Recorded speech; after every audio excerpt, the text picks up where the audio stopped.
As someone with Asperger's syndrome, I love organized systems where everything is neatly put into a specific place without any confusing overlap. Unfortunately, the creatures and characters of our myths and folklore are not always as consistent as most of us expect. Most mainstream fantasy media have magical creatures defined with specific characteristics that make it hard to confuse one for the other, especially those from European cultures.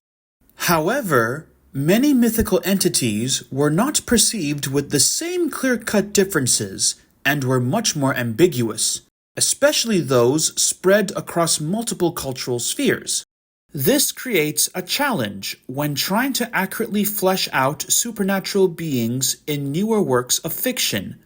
But how could one do so without losing the original inconsistency that defined them? Today I hope to answer that by exploring one of the most confusing groups of creatures in European stories, the fairies.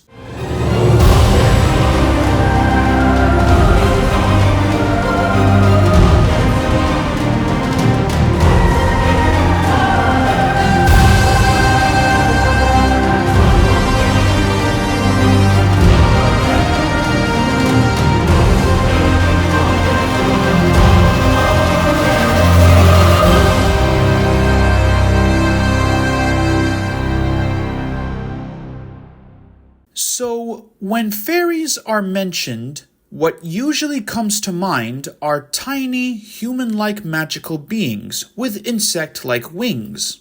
The modern version we are used to was shaped by the flower fairies of English illustrator Cecily Mary Barker, who was prompted by their rising popularity in Victorian literature, which I won't discuss further since it doesn't correspond to how they appeared in folklore.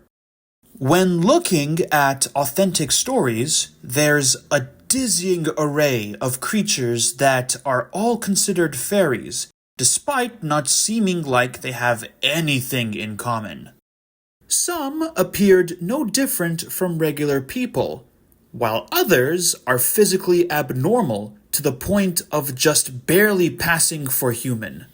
Some were as tall as regular people, while others were smaller in size. Some were hauntingly gorgeous, while others were monstrously ugly. A fairy could have been human at one point, or a dethroned god in another. Some are living entities, while others are the ghosts of those long or recently deceased. A fairy doesn't have to strictly be human-like, as there are also animal fairies, both sapient and non-sapient. What the hell is going on here? Understanding their lore requires me to break it down into 4 main sections, starting with fairies are mythical beings from multiple European cultures like Slavic, Germanic, French, and English, more so in Celtic beliefs. Otherwise called fae in plural, the word derives from the vulgar Latin word for fate, and was traditionally an adjective for something enchanted or magical since the Middle Ages, whether it was a specific individual, a group of beings, a place, or an illusion or enchantment. This relationship between magic and fate derives from a belief that those who could enchant could also influence or even control the fate of others, which was shared by most European cultures. The aforementioned cultures also started melding together at the time the word appeared, which is why they are so widespread and inconsistent. Often described as metaphysical, supernatural, or preternatural, various different creatures were given the fairy label and caught in a confusing mix of characteristics. This is why there are so many different ideas about them, which were both ambiguous and often self-contradicting, made worse by modern authors overgeneralizing them. However, Their one consistency was how their lore was used to make sense of the indescribable or incomprehensible, no differently to other supernatural entities within and outside of Europe. Also, like any other mythological being, they were frequently manipulated depending on the role they were needed for in certain stories, being evil when suitable to explain bad things, and good when they were beneficial. When generically discussed, they are shown having magical powers including, but not limited, to shapeshifting, illusions, invisibility, and transmutation. Some human-like fairies were often shown to behave no differently from regular people, having weddings, funerals, playing sports and games, waging wars, and shopping at or hosting markets and fairs, albeit while still being eccentrically mystical. Their shifting role in stories resulted in most fairy-labeled creatures being morally ambivalent. On one end, they may be hostile by default or only quick to anger at the slightest offense, especially in response to a broken law or taboo. In relation, many had a penchant for trickery and pranks that ranged between harmless and fatal. Certain fairies, on the other hand, sometimes favored people and treated them with hospitality, befriending or even marrying and having children with them. Though even in these cases, there wasn't always a guarantee of pure altruism, their behavior partly being a response to what we do. In relation to a common trope of being concealed, their negative responses are sometimes justified as them being extremely private creatures who hate being spied on, talked about, or revealed. However, there are stories of fairy-labeled creatures contradictingly employing people to work for a long but temporary duration as servants or laborers, rewarding or punishing depending on how they completed their tasks. Their gifts fluctuate between true magical or monetary boons and wholly useless or problematic, such as their money really being leaves or acorns disguised with an illusion, again differing between tales without any predictability. Many Celtic-derived fairy creatures are described inviting people to great parties they host or attend, filled with feasting, dancing, and especially beautiful and bewitching music. Whether for business or pleasure, being invited into their events were believed by most to be just as hazardous as it was to rudely refuse. A fairy-labeled creature could even steal away whomever they wanted if it suited their needs. A considerable amount of lore revolves around fairy replacements of people they kidnapped called changelings, most of which being children or babies, but also including romantic partners or the elderly. Like the fairies themselves, the reasons why they kidnapped people vary between cultures. In Scotland, for example, it was thought that evil fairies were sterile and replenished their numbers by raising children they stole. In Cantabria, some female fairies were unable to suckle their offspring and required humans to raise them instead. In other stories, the changeling was a disguised fairy child shunned for being deformed, or a withered elderly one that could not be taken care of. If old enough, a person may be taken to be a servant or romantic consort. There may not always be a good reason at all, their kidnapping being a cruel prank or a punishment to whoever offended them. Discovered through trickery or their own abnormal behavior, the solutions for dealing with them and getting the original kidnappee back also differed and weren't always successful.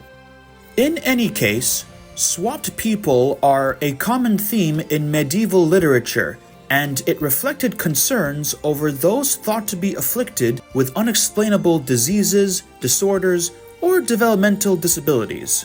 These concerns were more serious when bearing in mind that pre-industrial European peasant families depended on the productive labor of each member to sustain themselves, with whomever was being a permanent drain on scarce resources posing a threat to their survival. And as someone under the spectrum, it pains me to think about how people like me thought to be changelings were dealt with. In response, another reoccurring motif is the need for people to ward them off, as ancient rural populations were never sure of what could provoke them in the mess of conflicting ideas. Protective charms against them took many forms, some of which being shared by different cultures, such as cold iron, and others being regionally distinct. They may also be placated with offerings like food, with milk repeatedly brought up by different folktales as their most favorite. Knowing the name of a fairy-labeled individual is sometimes said to grant a person power over said fairy, yet in turn, one risked being enslaved by them if they learnt your name. As such, people often avoided this by tricking them with false names and titles. This also corresponds with another shared belief that saying the word fairy was enough to get their attention, with alternate titles used to refer to them euphemistically. Some common nicknames include good folk, good people, fair folk, people of peace, little folk, and little people. Now, despite the issues of overgeneralization they have been put through, is there a system that properly differentiates them? Well, you might have heard that there were different classifications of these beings, typically ones that focus on physical characteristics or behavior. However, most of these were never a part of traditional folklore, instead being created by modern folklorists, despite some scholars cautioning the overuse of such approaches. British folklore historian Simon Young, for example, noted that classification varied widely between researchers, and how it doesn't necessarily reflect old beliefs. Along the same argument, folklorist Ronald James explained how definitions for the various names and types were often fluid, and trying to hold to strict definitions when working with folk informants often leads to confusion and frustration. Despite this, some still believed they could still hold some practical merit even when fully arbitrary. Here's a couple of some of the most popular. Although most are modern creations, there were two earlier attempts to organize them. One of them was from a 13th century Flemish Catholic writer named Thomas of Cantimpré, who categorized fairies into the water-dwelling Neptuni, earth-wandering incubi, underground-dwelling Duci, and the spiritualia nequiti in celestibus of the air.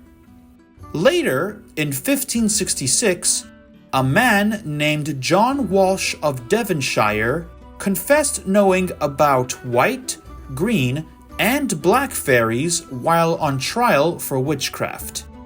One of the most well-known systems comes from fairy and folk tales of the Irish peasantry, where Irish poet and writer William Butler Yeats divided the fairies of Ireland into solitary and trooping fairies depending on their social behavior and the colors of their clothes.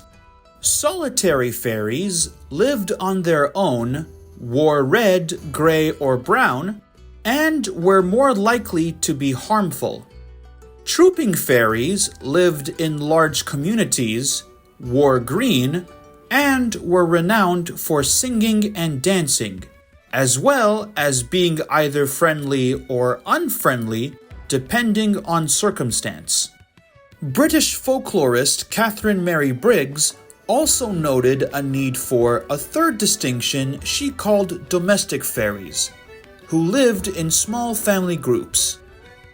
Mary Briggs also discussed another system for the fairies of Scotland, the Seelie and Unseelie Court. Fairies belonging to the Seelie Court were thought to be good-hearted creatures who sought help from people and returned human kindness with favors, as well as having the patience to warn those who accidentally offend them. However, they would still avenge insults and were prone to mischief like other non-Scottish fae, suggesting the name Seelie may have been another euphemism to avoid their anger. The Unseelie, on the other hand, were their polar opposites, darkly inclined and hostile fairies who attacked without provocation. The two names were thought to originate from the Old English words Sol and Gesoldig, as well as the Proto-West Germanic word Solig, all of which meaning blissful or happy. The words were, originally, attached to beings from Scottish ballads called Selly-Wicts or Wights, theorized by Scottish historian Julian Goudert to have originally been nature spirits similar to, but distinct, from fairies, as well as there being a shamanistic cult centered around them during the 16th century. Belief in these creatures continues to this day, especially for many modern pagans drawing their beliefs from revived pre-Christian traditions. In the Modern Witchcraft Guide to Fairies, Skye Alexander lists fairies corresponding to the aforementioned divisions, while also introducing those they put into their own groups, such as elemental fairies, nature fairies, animal fairies, and fate fairies. They also briefly discussed another group of fairies proposed by Theosophist Charles Webster Leadbeater, which were categorized by color. These included his emerald green colored, black and white colored, and white and gold colored fae. One of the most complex systems I've seen comes from a clan known as Solas Dub, shared exclusively by a researcher and storyteller on YouTube known as Black Dragon Tavern. These were the Scribe class, gatherers and protectors of worldly knowledge and wisdom, the Warrior class, creatures who thrive on conflict in relation to destructive but natural processes in nature, and the Parasite class, those who consume the energy of others without giving something back. Some practitioners share similar perspectives, and others are unique to each individual or pagan faith. In light of all this, I may bring these up again in future episodes if they have been applied to specific fairy-labeled creatures, but I won't focus too heavily on them since most don't necessarily apply to their original cultural sources. But what about where fairies come from? You may have also constantly heard the word otherworld when discussing the places these creatures were said to dwell in. In comparative mythology, otherworld is a modern catch-all term for metaphysical or supernatural worlds in a given culture, generated through identifying shared themes in different myths when reconstructing the beliefs of ancient hypothetical peoples, like the Proto-Indo-Europeans. Fairy-labeled creatures were also associated with such places in Celtic cultures, the most well-known coming from Irish and Welsh traditions. Within Ireland are Neolithic burial mounds called She, or Sid in Old Irish. The name is derived from Sed, a hypothetical earlier Celtic word comparable to the Latin word for seat or abode, which was often used by Romans when referring to temples or burial places. As such, It probably originally meant abode before being later specialized as abodes for divinities or ancestral spirits, only to be finally restricted to such sacred structures in Ireland. Early Celtic scholar Rudolf Thurnason, however, proposed an unpopular idea that it may have instead come from an Indo-European word for stars and constellations, as Irish burial mounds were often aligned with astronomical events. In any case, many Irish stories describe timeless beings and places inside or accessible from these mounds, with each territorial unit having its own mound. Although generally housing the same kinds of entities, Emeritus Professor Patrick Sims Williams argued that each mound had their own separate spiritual dimension that appropriately associated with the regions they were found in, having more or less friendly relations with each other, much like the Tuaths of medieval Ireland. The same can be said for other natural or man-made locations in Ireland, including the various mythical islands known as High Brazil. The lands of both She and High Brazil are frequently described as being elusive supernatural parallels of our world, which can be accessed in a number of ways, such as through a magical mist called Fe Fiada, a sign that one was invited by their inhabitants. Time there was also either longer or shorter, existing in a characteristic eternal present that resembled a vanished golden age of the area that somehow still persists. These perspectives derive from the elaborate detail that is characteristic of ancient Irish writing, which are also vivified by a love for splendor and an intimacy with nature. According to Professor John Carey, their timelessness was another Irish narrative strategy used to connect the present with its past, which can also be seen in Celtic holidays when the dead revisit the living and divinations are practiced. However, there are also minor differences between She and High Brazil that are often overlooked. Although magical, the worlds within She are no different to our own, and included the same strife that came with the intertribal conflict of its locals. They were also open on days believed to be when their inhabitants wanted to freely interact with the mortal world, particularly during Celtic fire festivals like Samhain, Imbolc, Beltane, and Lugnasad. The High Brazil, on the other hand, were glorified paradises full of peace, happiness, and abundance, the most famous of which being Tir na nug, featured in many stories called Echtrai. Wales, on the other hand, envisioned their supernatural realm, known locally as Awen, slightly differently. Coming from the Welsh words for intensive and deep or world, the name literally translates to very deep world or very deep aspect of the world, appearing as a deeper dimension within this world. It features prominently in the Mabinogi, a set of 4 interlocking mythological tales from the early medieval period. An eternal and bountiful paradise akin to the High Brazil of Ireland. Awen was instead a single place divided into adjacent subkingdoms, each governed by opposing rulers claiming overlordship, reflecting medieval Welsh politics.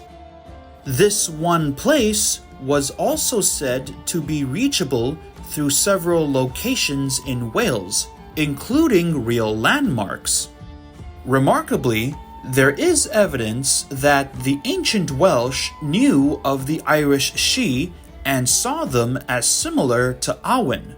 with some Welsh poets borrowing the Old Irish Cid in alternate names like Caer Cidi. The similarities and variations between Irish and Welsh traditions suggests what we would call an otherworld had distinct differences in each of the now lost Celtic cultures of continental Europe, each described with their own terms of social power and coming with various sociological and philosophical implications. Nonetheless, they may have all been places underground, or at least deeper aspects of this reality, that were not separate from this world and readily accessible. Ancient Celtic cultures may have even believed they were already present in these realms at different times of the year or different points in their lives. They also indicate a strong association with the elite, being powerful, influential places that Celtic leaders thought could legitimize their rulership through association, though there may have been a time when they were unrelated and much simpler. However, like fairies themselves, the basic similarities between the different Celtic cultures are often back-projected into an oversimplified base understanding of their beliefs, creating a common yet inaccurate assumption that there is only one single phenomenon that all Celtic people shared called the Celtic Otherworld. Professor Patrick Sims Williams from before believes the issue may stem from how only Irish and Welsh interpretations of these places survived into the medieval period. And even then, they were largely recorded by Christian monks rather than true believers, as the Celts were an oral people. As such, they were unconsciously, or even consciously, associated with the Christian dichotomy of heaven or hell, their otherworldly inhabitants rewritten as either uncorrupted by original sin or evil damned souls. Classical beliefs were also confused with authentic Celtic tradition, such as a doctrine written by the Roman poet Lucan comparing an alternate Celtic afterlife with Hades. In both authentic and non-authentic modern tales, the resulting overgeneralization reshaped perspectives on where fairy-labeled creatures were found. These were made into both natural areas such as individual trees, forests, hills, caves, and islands, and man-made structures like barrows, forts, stone circles, old ruins, and gardens. Modern authors variously proposed such places appeared either near borders and thresholds, liminal moments like dusk, or were sacred for being aligned with auspicious days like solstices, equinoxes, or new moons. In most cases, these locations were also revised into where doorways appeared leading into the aforementioned illegitimate Celtic otherworld. Prior to the 17th century, the word fairy also generically referred to where fairy-labeled creatures came from, though now it is most often called fairyland, or Elfame in Scotland. Often manifesting as literal doors, these portals were described as only visible either to those gifted of sight, during auspicious times of the year, or appeared out of nowhere when fairies wanted to intermingle with our world. Fairyland itself became confusing and contradicting, its description depending on what it needed to be, much like fairies themselves. Whether benevolent, sinister, or completely random, the resulting mysteriousness, otherworldly features, distorted passing of time, and unpredictability in later tales made it the source of skepticism and distrust, further encouraging beliefs on why one should stay away.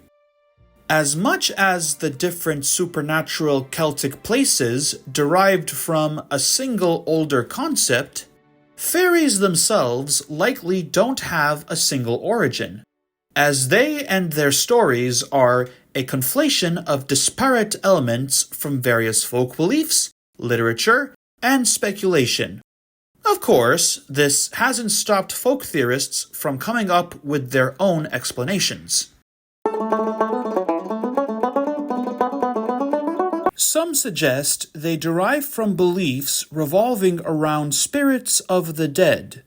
Their association with ghosts comes from many common factors that often coincide in folklore.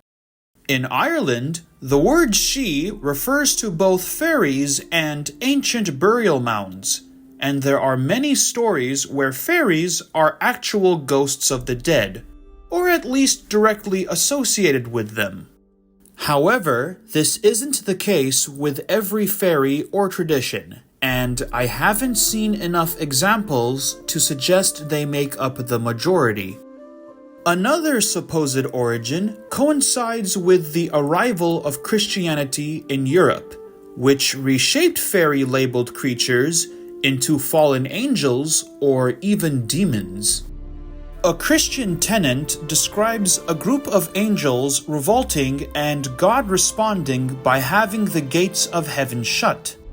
Those in heaven remained angels, those in hell became demons, and those caught in between became the many types of fairies.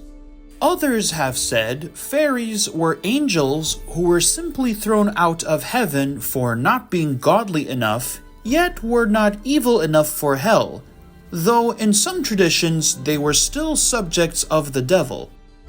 In his dissertation Mythologies, King James I claimed fairies were demonic illusionary spirits who consorted with and served certain individuals as familiars. Starting in the 17th century, the belief that fairies were exclusively demonic grew with the rise of Puritanism among the Reformed Church of England, with engaging them being punished as a form of witchcraft. This, in turn, also changed how certain traditional fairy stories were being told. In many Irish stories, they could sometimes be subjugated or warded off by the presence of a Bible or reading aloud its verses, their entrances from Tirnanog instead described as gates to hell. There's a version of Scotland's legend of Tamlin where the fairies who abducted Tamlin were required to pay a tithe to hell every 7 years on Samhain, preferring to sacrifice humans rather than their own, which does not fit with the real themes of Samhain and is likely an attempt to denounce the old faith through demonization.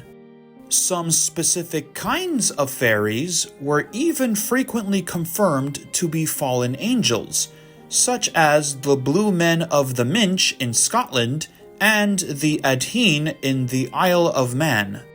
In relation to the burgeoning prominence of Christianity, it was also once thought that fairies were originally worshipped as deities until their perceived power dwindled, though their reverence carried on even after being repurposed.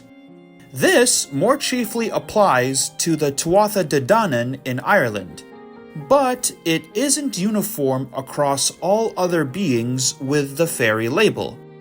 A minority of Christian thinkers, however, have advocated for the existence of fairies as benevolent beings, with 3rd century Christian author Origen of Alexandria beholding them for guarding the vitality of nature in his Contra Celsus. Later, during an era of religious and intellectual upheaval, some Victorian reappraisals of mythology cast deities as metaphors for natural events, which, although refuted by other authors, partly contributed to modern definitions of fairies having connections to nature, more so in Wiccan circles. In 19th century English theosophist circles, fairies were counted among spiritual forces or beings who guided the processes of nature called devas, specifically being earthbound devas envisioned as human-sized colored flames. This viewpoint was further expanded by Sir Arthur Conan Doyle in his 1922 book The Coming of the Fairies, where they were also described as small hazy amorphous clouds of color with bright sparks for nuclei. He likened them to butterflies in the belief that they provided an essential link between the energy of the sun and plants. Outside religious circles, there was an outdated theory that fairy folklore evolved from folk memories of a defeated prehistoric people. Proponents find support in several assumed analogies between folklore and archaeological findings. These include the Orkney Island underground rooms superficially resembling the places fairies lived in, or how iron being a charm against them was considered a cultural memory of invaders with iron weapons displacing peoples with more primitive weapons. In relation, Victorian imagination motivated investigations to prove or disprove them, some of which using the theories of Charles Darwin to suggest they evolved on a separate branch from humanity, though also contradictingly putting them on the same genealogical line as butterflies. Again, the defeated ancestor theory is outdated as far as I'm concerned, and the latter view is just a little too out there. Like the attempts at classifying them, these proposed explanations have limitations and only represent a fraction of the original lore surrounding these beings. So, to summarize everything, fairy was originally an umbrella term for anything enchanted or supernatural in medieval Europe. Due to a combination of different historical and cultural factors, creatures under the fairy label would gradually overlap with a mix of traits that are both shared and exclusive to each other. We've discussed a similar circumstance in episode 2 about Tiamat and how dragons were just as loosely defined, and it's something that will most certainly be brought up again in the future. Now, I've seen both academic and non-academic authors name multiple beings fairies, despite them never originally being called such. These included both European creatures like the Greek nymphs and German gnomes, and non-European creatures like the African Aziza and the Persian Peri. For me, there are certain creatures within European traditions that were definitely labeled fairies, and there were creatures that weren't. And I don't want the name to just be a label for anything and everything supernatural or magical. Even if I want to have established concrete differences between fae and non-fae in my setting, I would still want them to be just as variable. So I came up with a rough definition that will likely change as I explore other specific fairies. In my modern mythologies, fairies are like everything else that resulted from unnatural selection, in that they are creatures and entities who were altered by magic. But despite them all being different, they still share certain behaviors, abilities, and weaknesses, which for me suggests that they were all altered with the same kind of magical energy that is comparatively unique, which I will temporarily call Faiish essence. But Where did this Faiish essence come from? I came up with two hypothetical answers. Number 1. Celtic Magisphere.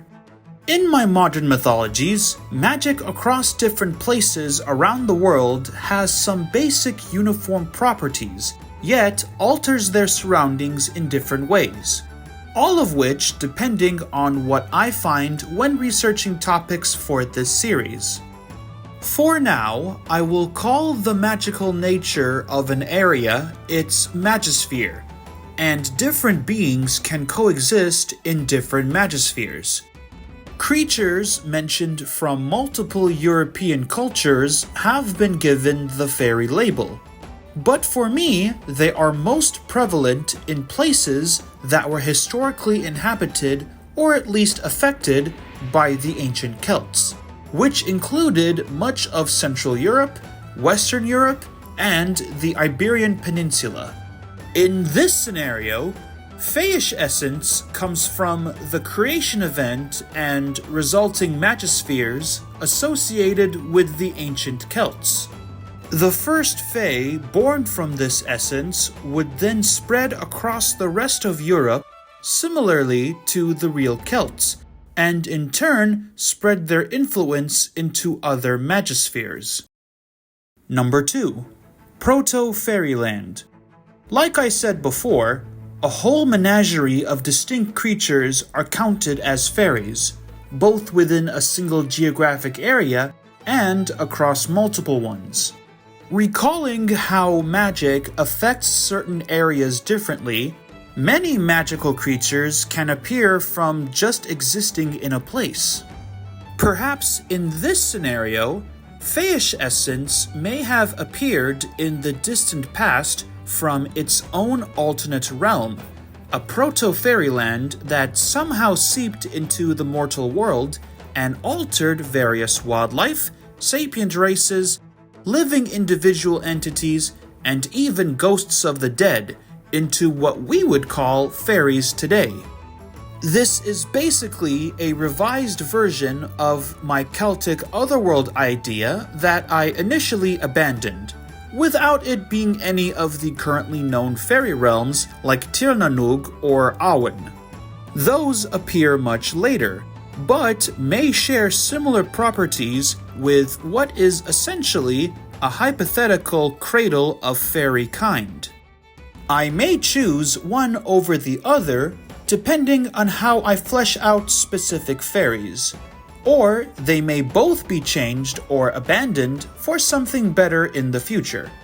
For now, all I have done to prepare is record all the different generic fairy traditions from my research into a single document, each organized by their respective region, while also including my own interpretations and speculations for my modern mythologies. So far, my list includes lore from Ireland, Scotland, England, Wales, and modern pagan and spiritualist groups, as well as a section for any lore that seems to be uniform across them. I don't have any other way of ending this video, so I'll just read a short paragraph from my notes that I may use as a starting point when elaborating how certain fairies behave. It can be said that much of their behavior comes from the childlike blissful eternity of their lives. Though seemingly having codes of ethics and values, many are immoral and mainly concerned with what serves their needs or pleasure. Even the kindest fairy may not do favors unless it gets something in return, and some even consider mortal beings inferior.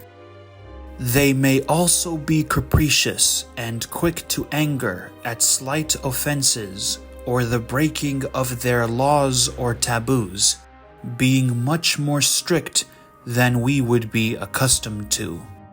Whether it be cleanliness or the courtesy they give and expect in return. They may especially be sensitive to the quality of things. Ultimately, because of a hyperfixation of self-interests and the eternally consistent state of their existence, most Fae are strongly opposed to anything associated with change.